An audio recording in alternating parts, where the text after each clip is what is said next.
she saw it as losing instead of gaining. Linda struggled with that question and didn't have a good answer.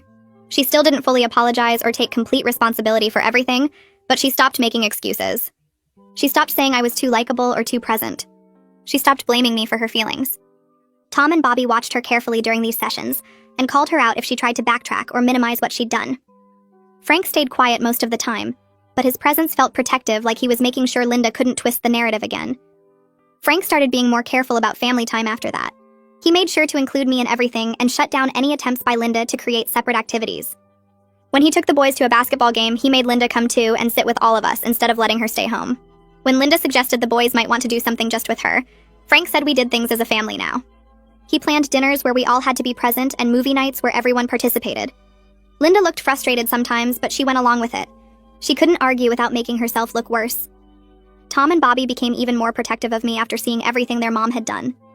If Linda said anything that sounded like she was trying to exclude me, they called her out immediately. Bobby told her once at dinner that she needed to stop being weird about having me around.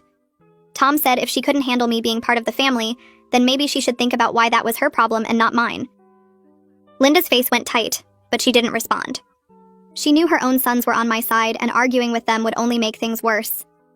Linda started individual therapy on top of the family sessions. She'd come home on Thursday evenings looking exhausted and emotional. Sometimes her eyes would be red, like she'd been crying. Frank told me privately one night that her therapist was making her deal with deep issues about her self-worth and how she competed with other women. He said it was hard work, but necessary if Linda wanted to have healthy relationships with anyone. He said her therapist was helping her understand that love wasn't a limited resource, and that Frank and the boys loving me didn't mean there was less love for her.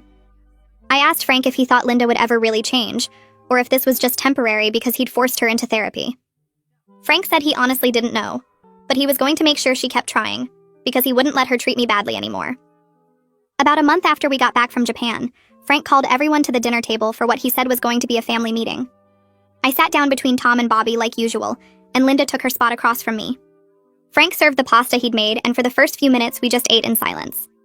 Then Linda put down her fork and looked directly at me. She asked what my plans were for college and which schools I was thinking about applying to.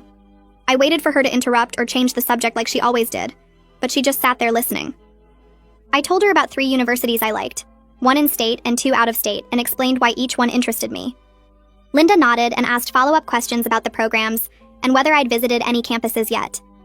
It was such a small thing, having my own mother actually listen to me talk about my future, but it felt huge compared to how she used to pretend I didn't exist.